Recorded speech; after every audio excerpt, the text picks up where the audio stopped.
If you're taking a moment or a memory, it's so much simpler than fiction because you don't have to dress it up. They don't have to put on their good clothes. You just simply get it down exactly as you remember it and then leave.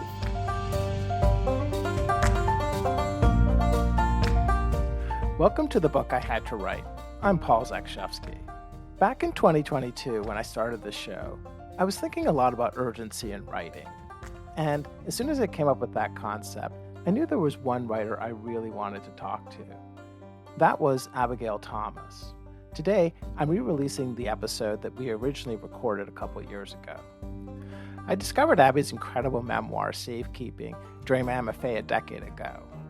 The book covers a lot of ground. It's the story of her 3 marriages and the decades she spent raising kids. The narrator also jumps around. In point of view, from first to third, she mixes present and past tense. In fact, the first thing I had to figure out when I read the book was how she managed to do so much jumping around while still keeping me absolutely riveted. The answer, I came to see, had to do with voice. Abby Thomas has one of the great narrator voices in memoir. It's funny, shrewd, warm, but it never ever tips into self-pity. I don't think Abigail Thomas can write a bad sentence. A couple of quick notes about this interview. She refers to a Chuck a lot. That's Chuck Verrill, a literary agent and her best friend for decades. He's one of the subjects of her memoir, What Comes Next and How to Like It. He passed away not long before we recorded this interview. And she references a memoir in progress. That book got published last year, and it's called Still Life at 80. The interview is filled with a ton of wisdom about what it means to write well, to live well, and I think of Abby Thomas as really one of the great teachers of both. I hope you enjoy the conversation.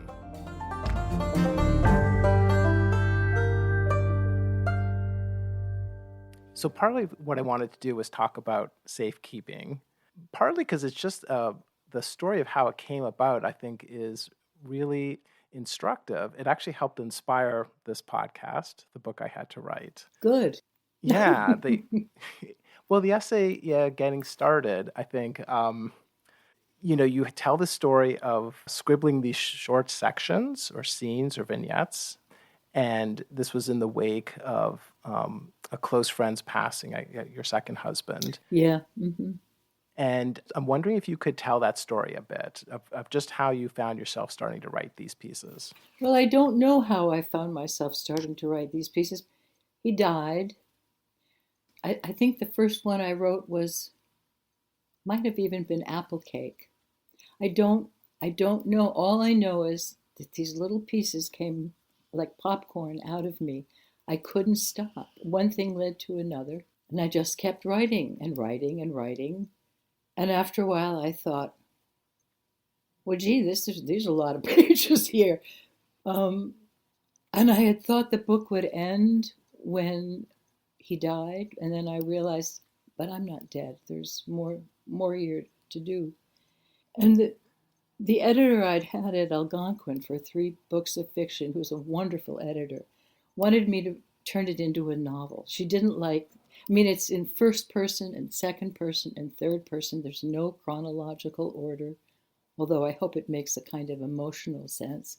And she wanted me to write a novel. But my life hasn't been lived like a novel. My life has been lived like a series of moments, I didn't want anywhere to hide. You write a novel and you can do all kinds of fancy footwork, but if you're taking a moment or a memory, it's so much simpler than fiction because you don't have to dress it up. They don't have to put on their good clothes. You just simply get it down exactly as you remember it and then leave. You're distilling, not decorating. And it's so interesting what pops into your head. Sometimes it's something that's just happened. Sometimes it's a freestanding memory that has no before or after, just a freestanding memory. And I didn't want to write a novel. I wanted it to feel the way my life had felt, which is a series of moments, Some of them are horrifying and terrible and upsetting, and some of them are just purely hilarious. That's how I did it. And everybody turned it down except Robin Desser at Knopf because she saw something possible. And it wasn't finished. I had about 90 pages, and she began by asking me questions. She would say, could you add one more detail about that piece where your father's eating cake? And I could. Every question she asked, I immediately knew the answer and put it in. It's harder for me unless somebody asks me the right question. When you've written something and you read it aloud to yourself and your voice goes dead, either there's something hiding that you don't want to deal with, or it's just plain boring, or there's something missing. And I'm very good at cutting, but when I need to figure out what is this one last thing I need to do, there's one more thing here and I don't know that'll take me weeks to figure out to that. Get. Yeah. So you guys went back and forth, and that helped to shape the book a bit? Well, it helped to write the book. Shaping the book, that was hard, putting it in some kind of disorder. I think when you're writing memoir and you don't know really quite how to put it together, if you think of it in 3 sections, it's usually 3 sections works. I don't know why. What are those 3 sections when you think of them? Well, for Safekeeping, I think it was before, and then mortality, and then the rest of my life, which I can't remember what I called that. But not Robin and me, but Chuck and I think my daughter Catherine, just put on the floor 3 lines and what would go where. And I think the book starts. I think the first section contains both the present, the past, and the future. That sounds right to me too. The center, the emotional center, is your second husband, but it does feel like you telescope back and forth. I go back and forth. Yeah. Before I knew you. I am remembering the time just before I knew you, and then I knew you, and then you died. You can start with everything. If you do this in fragments, I think that's the popular word these days, in short pieces, you can really move almost anywhere, from anywhere. You can go from, I don't know how else to put that. It eventually will make a kind of sense to you, but you have to write what you have to write. If something catches your eye or keeps cropping up or coming out of nowhere, write it down. Mm-hmm. Write everything down that interests you or obsesses you, and don't stop. Eventually it'll begin to make a kind of sense. And would you say that that's the core of this kind of book I have to write idea? God, yes. Yes, if you have to write, you have to write. And whatever it is. And the next interesting thing, I like to say, often shows up in disguise. If there's a peculiar shade of blue and it's giving you a funny feel, write it down. If a bug wanders across, it will begin to make sense. But everything that interests you or keeps coming back to you, write it. Write it. Write the moments. You're a long time, as we just talked about, a long time teacher of other writers, other memoir writers. When they are stuck or you feel like their work is lacking urgency, is this the advice that you're giving them? That's the advice that I give them, but I also give them assignments so they've got something to work with. I was looking back in an old diary, and in the middle of a Thanksgiving dinner I was writing about was the sentence, "This is a lie I've told before." So that is an assignment I give now all my incoming students. 2 pages of, it used to be, the first assignment I gave was to take, and this popped into my head when I was crossing 110th and Broadway 100 years ago. Take any 10 years of your life, reduce them to 2 pages, and every sentence has to be 3 words long, not 4, not 5. It can be a fragment, obviously, but it can't be a fragment which put together with the next one makes a sentence, like I went out to the store.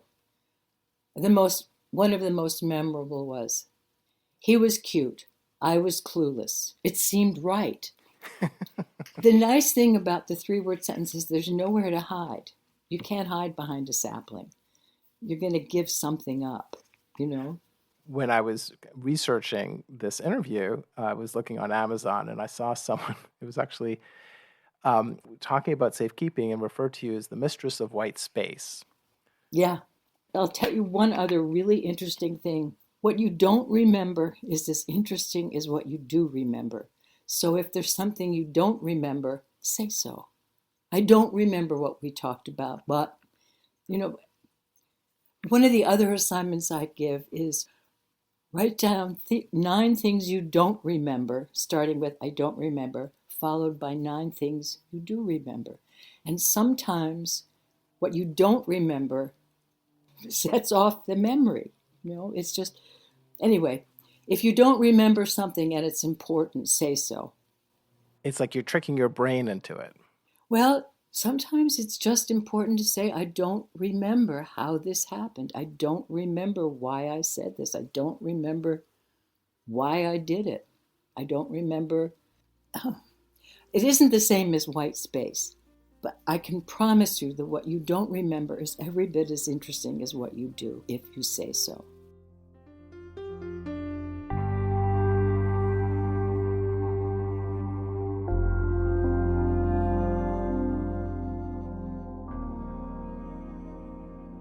She's a writer and she teaches writing. Well, not teaches writing because you can't do that, but you can certainly locate the interesting. You can go over the page with sandpapered fingertips and say, here, what's really going on here? And if you're lucky, the writer blushes and says, oh, I thought I could just skip over that part, which means you have discovered a gold mine. And you say, no, sorry, you're going to have to write it. She gives assignments so nobody has to face the blank page alone with the whole blue sky to choose from. Write 2 pages, she says, in which somebody can't stop apologizing. 2 pages in which somebody kills something with a shrewd. 2 pages containing a French horn, an ear infection, and a limp. Describe somebody by what they can't take their eyes off. 2 pages. 2 pages in which someone is inappropriately dressed for the occasion, and so forth. Nothing goes to waste.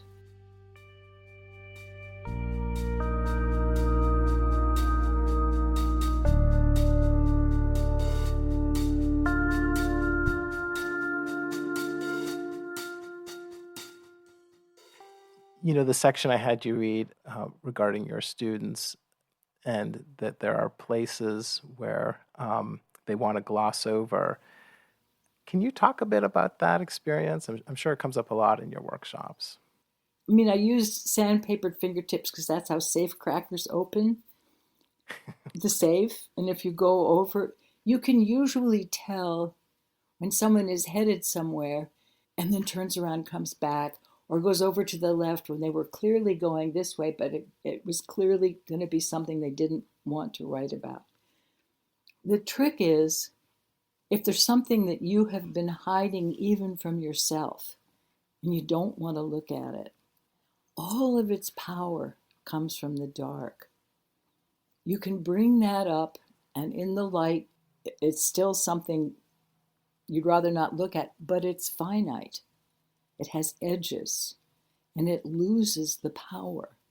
And once you write it, the other thing is the more vulnerable you make yourself, the stronger you become. That's just true. Did I answer it? Yeah, the nothing is wasted. Nothing is wasted. You need to write about the stuff you don't want to write about. I'm not sure it should be the point of the book. You have to find a side door. You have to find a side door, and it isn't therapy. Writing isn't therapy, but if you're truthful and honest and write what you need to write, it has the effect of you've made something out of it, separate from yourself. You've revealed things to yourself about yourself, and it's a way of forgiving yourself, and others.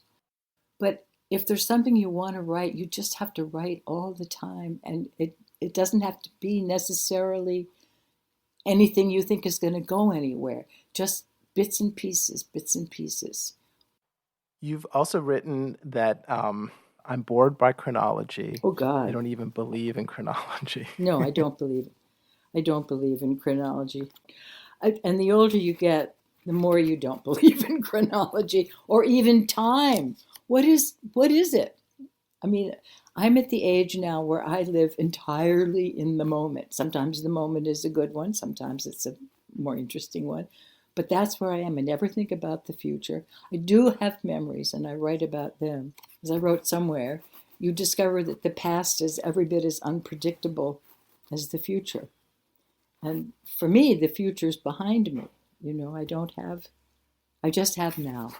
Do you feel like your students get hung up by chronology? Not mine. But I think people do. Some stories need to be told chronologically. The Glass Castle, that needed to be a chronological story. What do you feel like separates a story that needs to be told chronologically by one that doesn't? Well, I will confess that I have a poor memory, except for the things I remember. So putting them in chronological order makes very little sense to me. It's why this now? Why am I thinking of this now? Why this memory? Write it down. You'll find out why. The trick is not to boss them around, just let them come. And they will. I guess this is a companion question to that, which is when I've worked with people in the past, the fact they don't remember things seems to trip them up. I don't remember that. And how can I write this? Then write you don't remember. I don't remember. I mean, what kinds of things are you thinking of? It seems to come out of this fear that somehow you won't. I don't know. Actually, I don't want to surmise why people get hung up on this. So it may not be that interesting a question. Well, it is an interesting question. It's only interesting because I really do think that what you don't remember belongs in there. Because in the course of writing this, you may begin to remember, or may begin to remember why you don't remember. But it is interesting for the reader to know that the writer is at least honest enough to say, I don't remember why I did this. I don't remember what came before. Because it's so human. I mean, and that makes us want to read someone. They're being vulnerable and real. And I think the worst thing you can have if you're writing memoir is absolutely photographic memory, so that you remember absolutely everything, because you can't tell then what stands out. It becomes just a monotone of this happened, and then I had a sandwich, and I had peanut butter, and then I put jelly in it, and then I took a bite and put it back. If you're writing memoir and you're leaving something out that you don't want anybody to know, who are you fooling? I mean, what's the point? What are you writing memoir for? Make a story. Write, make it fiction. Which is what your editor originally wanted. Yes, but my life hasn't been lived like a novel, or as somebody once said, a very bad novel. It's been lived in a series of moments that I both cherish and am ashamed of, or had me laughing my ass off, or great difficulty. This was a very difficult time, and you have to write about it and why. Do you feel, looking back, that you've always been more of a memoirist than novelist, that somehow memoir resonates for you more? Well, I am now. And most of the stories I wrote were drawn from my life. I mean, I was using my life, but I made it fiction. When I first started to write, and I didn't start till I was 48 or 49, I wanted to write about having had to the only claim to fame I had was that I got pregnant in Bryn Mawr when I was a freshman, and I got kicked out and never went back to college. And I wanted to write about that, and I wanted to write about that marriage, which was, both of us were, he was 19 and I was 18. And we had no idea how to we just, we were either incredibly polite or we were fighting. And I started to write about a night I remembered when we had a really big fight. I was stirring the beginnings of baked Indian pudding, and he came, and we had a big fight. So I wrote that down. It was 4 pages. It was exactly as I remembered it. And I read it over, and I thought, this isn't writing, this is tattling. And I realized in order to write about that situation where two young people have to get married, I'd have to throw myself a curve. I'd have to make a real change, and I did. I made I made me in love with my husband, which I didn't remember being, and then I made him in love with somebody else. And then the story picked up and walked off on its own, and it was fiction.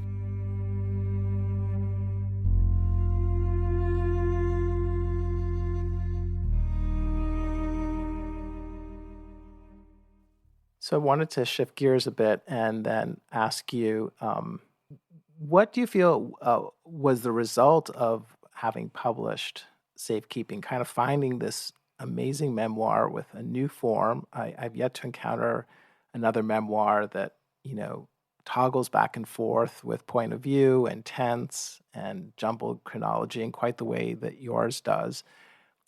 Was there a result that you can look back to in terms of having published this, either that for yourself or the public? Well, one of the things that people objected to was that I wrote both in the first person and the third person and the second person. There were things I wrote in the third person because I was no longer the person I was writing about, or I needed distance. If you're having trouble writing something, try writing it in the third person. It may not remain in the third person, but sometimes the third person knows more than the first person does. Mm-hmm. And it's a good, so I learned that. And I wasn't really thinking about it when I wrote it. There were just pieces that I just couldn't do it in the first person. I got addicted. I'm a junkie for memoir. And then when my husband got hurt, I had to write about that so I wouldn't lose my mind. And I wrote about that as it was happening. I don't know. I'm just not interested in reading fiction or writing fiction anymore. Life is so interesting. And you feel like that was partly a result of all these great insights that you had from writing Safekeeping, it sounds like. Yeah.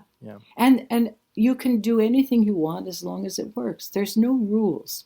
I mean, if I'd gone to college and I'd heard about denouement and narrative arc and all that shit, I don't think I'd ever written a word. If somebody would be looking over I had a hard enough time anyway, thinking, who do you think you are?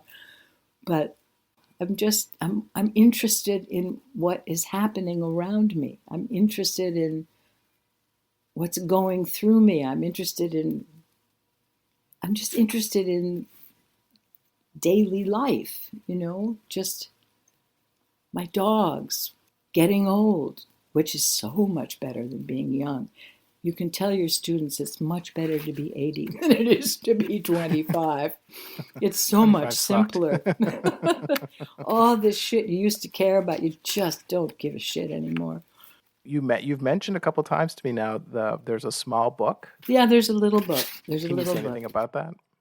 Well, I think what it turned out to be is a book about, I think the only thing holding it together is that an old woman is writing it, and it's an old woman who really likes to be old. Yeah, it starts out, I'm about to turn 80, and then there's the pandemic, and we're all inside, and I am so appalled. I can't write about politics, but I can allude to them.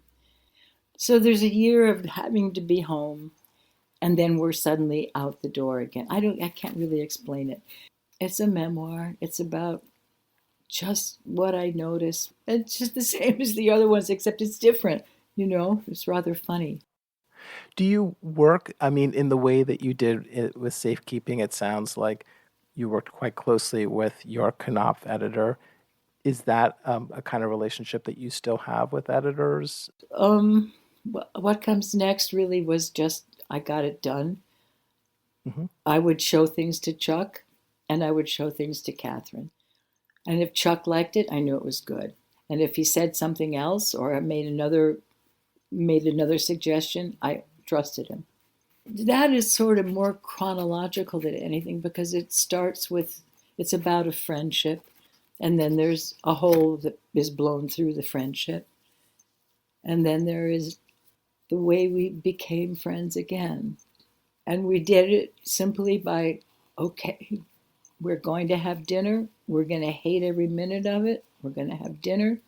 Doesn't work. Okay, we're going to do it again and again. And pretty soon, the reason we had become friends in the first place was the reason we became friends again. I remember when I said to Chuck, okay, you write it. You write your half of this. You write how come we became such good friends. So he sent me 2 sentences. She was funny. So was I. That's in the book, I think. I know. And I just loved it. And it was exactly right. I give 3 workshops. I give one Monday, one Tuesday, and one Thursday. And the Thursday workshop is for people with cancer, from whom I've learned more about how to live than life. That's the one workshop I never skip. I don't know why I'm bringing that up right now. Tell me about that workshop. It's very hard to write about. I wrote about it a little bit, I think, in What Comes Next and How to Like It. It's hard to write about because there's so many losses, and I can't write about it. I can't write about that, and I don't know why, except that I can't find the words for it. Abby, I want to thank you so much for making the time. I hope some of this has been useful. Just write. That's the advice. Just write. Doesn't have to make any sense at first. You know, you have done more than I think any other writer that I can think of in terms of helping me really think through and shift how I do memoir. I've loved memoir for a long time, but I think your approach just has really kind of liberated the way I write. So I want to thank you for that. Oh, I'm so glad. Thank you. That's the nicest thing a writer can hear. That's just the nicest thing a writer can hear.